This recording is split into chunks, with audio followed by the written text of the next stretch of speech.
Buenas noches con todos. En esta oportunidad soy José Paredes, el asesor de termofluidos para el examen final de CIME, y en esta oportunidad le vamos a explicar la solución del problema que se había resuelto en la asesoría y que no se completó correctamente, y le voy a explicar algunas acotaciones. En primer lugar, es el problema número 4 del examen 2022-2 que pueden encontrar en nuestro banco. Es el tema de transferencia de calor. Y la característica peculiar que es, como se nota en palos que no tienen bien ver el contexto del problema, es un sistema que es dos transistores MOSFET que son colocados en una tarjeta, y esos transistores permiten, se emplean varios disipadores para cada transistor, los cuales realizan una conexión entre los cuales acá te dan dos modelos aplicados de transistores con galetas respectivamente, y buscan que se cumplan las condiciones que te dicen acá en el datasheet, que son potencia de disipación, temperatura de junta, área de sección, y te dan dos secciones. La primera sección es la que te dicen que cuando la temperatura ambiente es 15 grados, se usa el transistor LPD3035B, que es el que se muestra a continuación.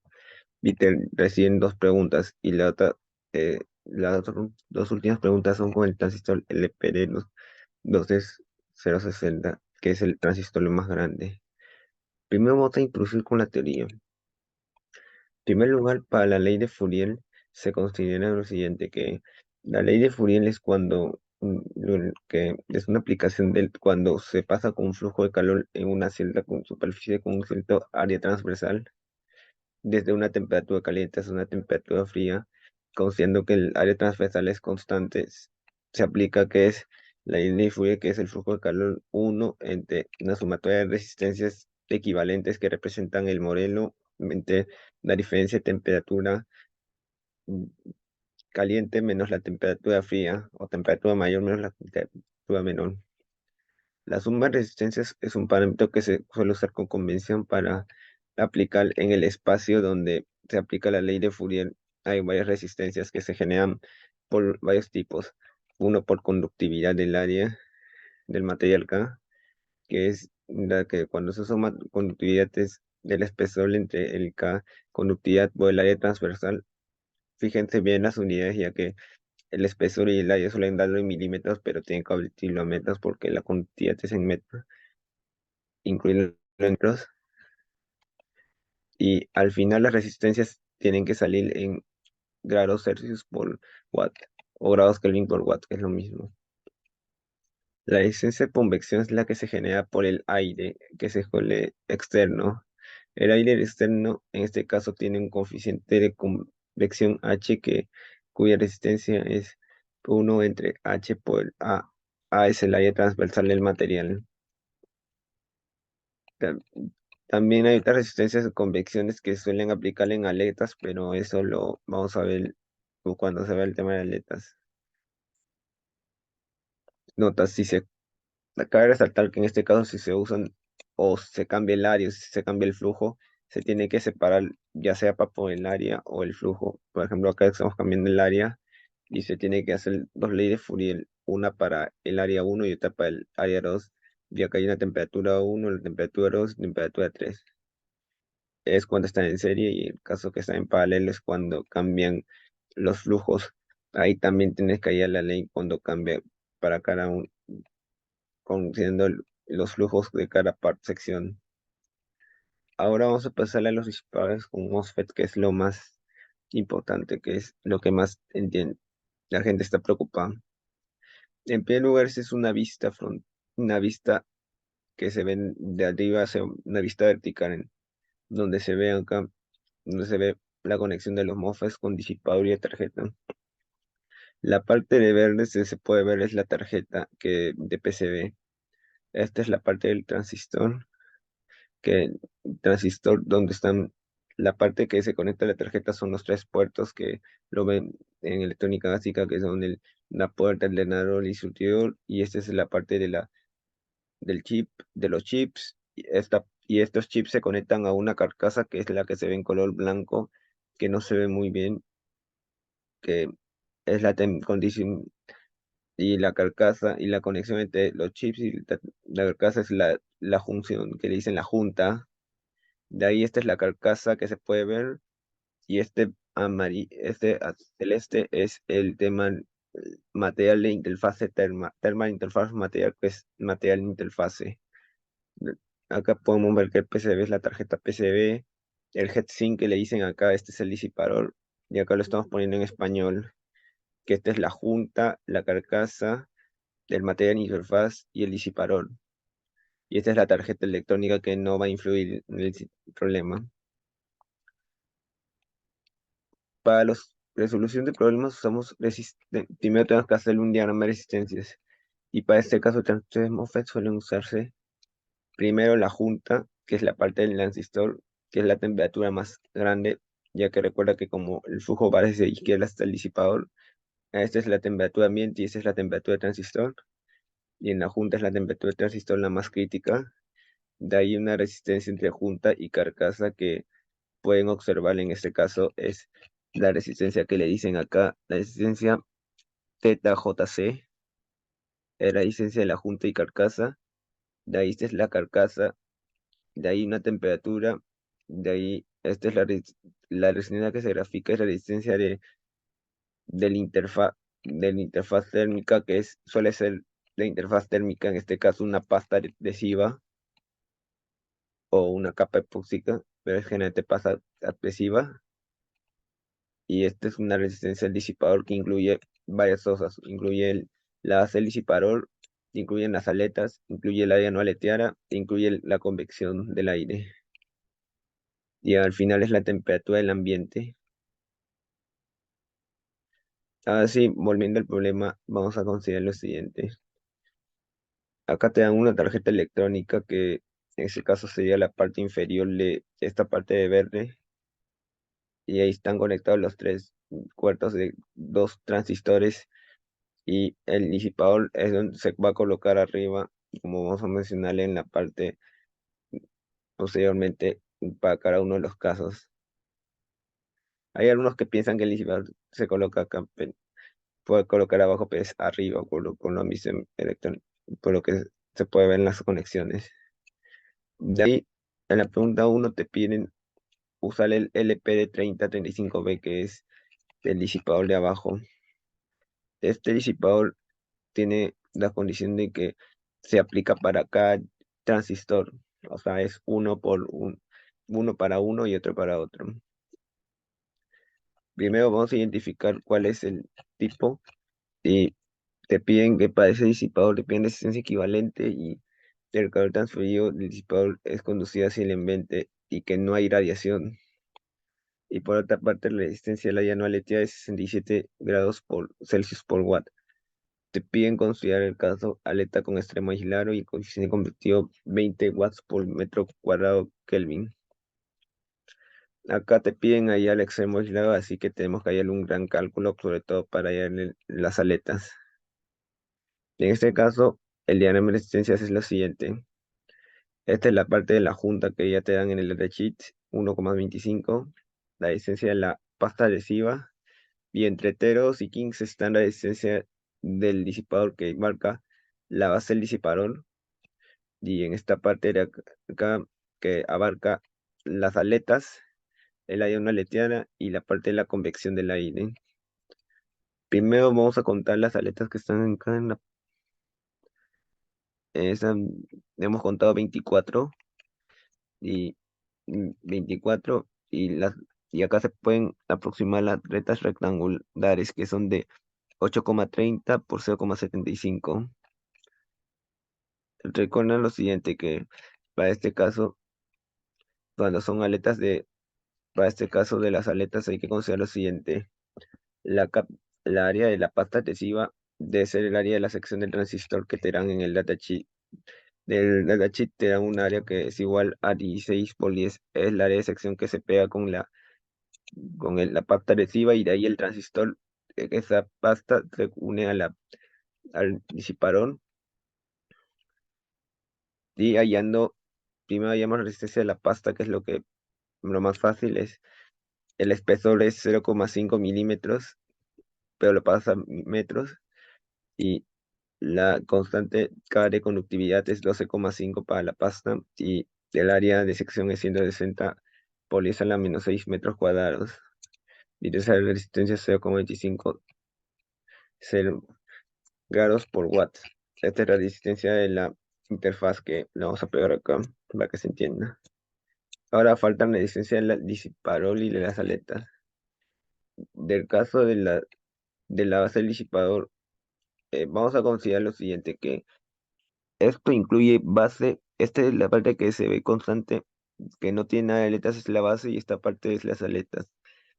La longitud H, el espesor es la longitud de la base, así que si observamos en el datasheet que te dicen en Monero LPD 35B, la altura total incluyendo aletas es 35, y la espesor, que es la base, el espesor de la base es 2,5.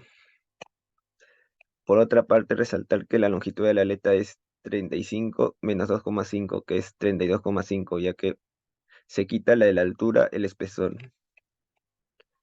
Esta es la longitud de la aleta, que lo vamos a usar luego, y la resistencia de la base disipador es el espesor, que es 2,5, entre el K disipador, que es el material A6063, que es 209 watts por metro Kelvin, y todo esto por el área total, que acá el área total que faja el flujo es por todo el área del disipador, que es 30 SK, que es square, cuadrado de 30 milímetros, y que sale 900 por 10 a la menos 6 metros cuadrados, y todo sale 0,133.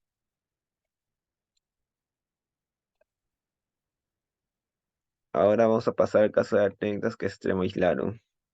Acá vamos a trabajar con calor, que es flujo de calor, que es lo más fácil. Entre las aletas, el área no letea y la convección tienen que sumar 20 watts, y se suman las tres flujos para llegar a la respuesta. Acá contamos que son 24 aletas, como se ha dicho. Y primero hallamos el calor de cada aleta, que en extremo aislado es la raíz cuadrada de la coeficiente de convección por el perímetro del área transversal, por el K, que es la conductividad térmica del disipador, por el A, que es el área transversal. Y todo esto es por tangente hiperbólica del coeficiente M, que se calcula con esos mismos coeficientes, por la longitud de la aleta y por la diferencia de temperaturas entre la temperatura del extremo izquierdo menos el ambiente. El calor de una aleta es el producto por la tangente hiperbólica por T menos 15, que es la temperatura ambiente. Reemplazando los parámetros, coeficiente de convección 20 y conductividad 209 watts por metro Kelvin, y y considerando la sección, que es rectángulo de 8,3 por 0,75, el perímetro es 18,1 milímetros, y el área es 6,225 milímetros cuadrados, y se tiene que pasar todo a metros cuadrados. Luego hayas el M, que es multiplicación del alfa por el P entre K por A, y te sale alfa 16, M 16,68. Y el L ya habías calculado que es la resta de H menos T, que es 32,5 milímetros, o lo pasas a metros. Y luego hallando eso, el Q de la aleta es multiplicar toda la raíz por la tangente hiperbólica por el T menos 15. Este resultado es la raíz, ese resultado es la tangente hiperbólica 0,4946, y lo divides entre por T menos 15, y te sale el Q de una aleta, que es 0,01073 por T menos 15. Esto lo tienes que multiplicar luego por 24 para el cálculo final. De ahí tienes que hallar el Q de convección, que es el área de no aleteada entre H de convección y por la diferencia en temperaturas. El área de no aleteada es el cuadrado menos el área de todas las aletas. Le restas todo eso y te sale 750,6 milímetros cuadrados. Y el Q de convección en ese caso es 1 entre área entre 1 entre H, o 1 entre H por A. Y te sale 0,01501 por T menos 15. Y el flujo de calor del área no aleteada es 1 entre la resistencia del área no aleteada por T menos 15, y sale 1 entre 67, y sale 0,01493 T menos 15. Acá el flujo total que es 20, lo tienes que sumar los tres flujos Gallaros. Obviamente con el de las aletas lo multiplicas por 24. 24 por el primero, más el de convección, más el de no aleteada, por T-15. Y la temperatura de la extremo izquierdo sale a 84,565. Para hallar la resistencia equivalente al disipador se consideran las dos partes, la base y las aletas más convección. La resistencia de la aleta de convección, como está en paralelo, lo puedes dividir. Como está las resistencias suelen ser siempre son en grados Celsius o entre watts. Restas la diferencia de temperaturas, la temperatura ya a -15, entre el flujo que es 20 watts, y te sale la resistencia de 3,4788. Y como están en serie, las puedes sumar con la base, que es la suma de los dos, te sale 3,4921 grados Celsius por watt. En la parte B te piden hallar el tema de si el transistor puede trabajar a condiciones del disipador. A esto debemos considerar que primero la temperatura punta que habíamos visto en el diagrama de resistencias del inicio te tiene que salir máximo 150, como dice el datasheet. Y ahora, ¿qué significa eso? Que esta temperatura es menor a 150. Esta resistencia de junta sigue siendo 1,25. La resistencia de la pasta sigue siendo 0,25, como la hallamos en la parte 1. Y esta resistencia equivalente allá en la parte A, y este es 15 grados. Podemos hallar por la ley de Fourier, que es 1 entre la sumatoria de resistencias porque están en serie, entre T junta, que no sabemos, -15. Todo eso es igual a 20, que es el flujo de por un transistor. Y sale de la temperatura de junta 114,842, que es menor a 150 grados, por lo cual sí puedo operar el transistor normal. Si digamos sale 160, 170, que no, en otros problemas ahí no funcionaría. Ahora vamos a la parte 2, que es la parte que es con el otro transistor, que es LPD12C260. El material sigue siendo A6063, y acá la diferencia es que se conectan ambos ambos transistores a un disipador, o sea, los dos en uno.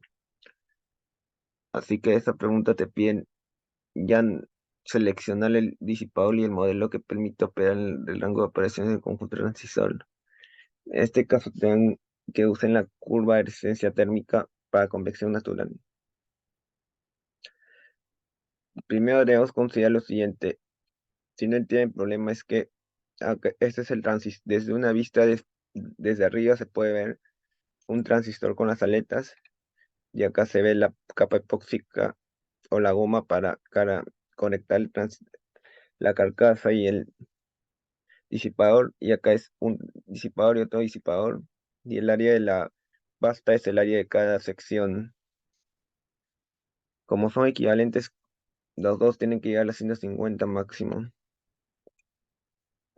Hallando el diagrama de resistencias, cada transistor está en paralelo, por eso cada uno tiene una resistencia de junta carcasa, una de pasta adhesiva. Cada una de las resistencias de la carcasa es 1,25, y cada una de las resistencias de la pasta es 0,25, y la resistencia del disipador más convección, en este caso, es la resistencia que tenemos que hallar del gráfico, y tenemos que elegir el disipador. Y acá el flujo es 20 watts para cada transistor, y el disipador ya no va a transmitir 20 watts, sino 40 watts, que es la suma de los dos flujos de disipadores. Por ley de Fourier, como cambia el calor, tenemos que hallar dos leyes de Fourier, una para hallar la temperatura intermedia y otra para hallar la resistencia equivalente. O para un transistor que es 20 watts, la resistencia de sumas es 1,5, y te sale 150. Y esta es la temperatura de junta menos temperatura intermedia. Y el máximo caso es cuando T es 150. Así que la Teros máxima, esta temperatura máxima que puede soportar la temperatura intermedia, es igual a 120. No va a ser menos. O es 120 o es menos. Ahora, para este caso, en el disipador se usa una resistencia entre 120 y 15, hay una resistencia equivalente y ahora pasan 40 watts en el disipador. Así que para esto se usa 40 watts, que es uno entre resistencia equivalente por la diferencia de temperaturas, y el disipador, la resistencia equivalente máxima que puede soportar es 2,625 grados Celsius sobre watt. O sea, si es mayor, como esto no puede ser más de 120, si es que esta resistencia es mayor, ya fue, no va a parar, no puedo parar el disipador. Ahora vamos a considerar lo siguiente. Acá te dan modelos que son 8, 10, 12, 15, 20, que significa que tienen una altura, una longitud de disipador y un peso, y un cierto peso y un espesor. Si te dicen, y esto 8, 10, 12 significa la altura de la longitud de las aletas, y eso significa más peso. Acá, cuando es la resistencia térmica más alta, es cuando tiene menos área, menos longitud de aletas, así que conviene el que más se acerque a 2,6 y que no sea menor, o hasta puede ser igual, pero no mayor. En este caso seleccionamos el que dice el de cuadrado, porque como se puede observar acá, este es 2 a 3 y cada uno son 10 cuadrados y cada uno es 0,1 y conviene este acá que es 2,6. Ese es el que llega justo a 2,6, así que convendría ese modelo que es el que tiene 20 milímetros de 20B, que es 20 milímetros de altura, que es el más sencillo, pero el que es el que pues, llega hasta esta temperatura. Y ayer, como dice convección natural, solo hallamos este valor, así que este valor no está, no nos importa. Esto para recordar esta gráfica, para hacerlos entender, esto es la natural convección, la resistencia térmica del disipador a la convección natural, y esta es la resistencia térmica que es la equivalente que queremos hallar. Esta resistencia, y como había dicho, tiene que ser menor a la 2,6225, que es este caso, el de cuadradito blanco que es 20B. De ahí se halla que la altura es 20 y el espesor 6 y la longitud es 14, la longitud de la aleta. Ahora, la parte de te piden la velocidad de ventilación deseada para que alcance 88 grados de temperatura a 30 grados de temperatura ambiente. 88 grados la temperatura de junta y 30 grados la temperatura ambiente. Para hallar velocidad de ventilación, acá tenemos que hallar la condición que es condición de ventilación que es A velocity dot condition. Acá con estas curvas y con el disparador seleccionado tenemos que hallar la velocidad que es en metros por segundo. Para ello tenemos que hallar la distancia equivalente a esa condición cuando es calor. Cuando es calor, la resistencia se mantienen de la carcasa y de la pasta y y se hallan dos leyes de Fourier. Una para la parte de un transistor que para hallar la temperatura intermedia que te sale, si parte de 88 llega a la temperatura intermedia 58, y en el disipador que es 40 watts, tienes que hallar la resistencia equivalente a 58 y 30 grados, que es la temperatura ambiente. La resistencia equivalente te sale 0,7 grados Celsius por watt. Y ahora sí, ahí de esta gráfica buscas el que es el modelo seleccionado, el que es 20, el que es el cuadradito que hemos hallado, el que es 2,6. Y con este cuadradito tienes que hallar hasta donde llega 0,7, que es la resistencia equivalente, y lo proyectas acá, lo proyectas horizontal y verticalmente y te sale 0,1,5 la velocidad del modelo del ventilación. La velocidad de ventilación es 1,5 metros por segundo. Eso sería todo, y también les voy a pasar una web que les puede servir para entender el tema de las teorías del tema de las condiciones de imperancias o resistencias térmicas disparadores. Espero lo hayan entendido y muchos éxitos en el examen. Muchas gracias con todos.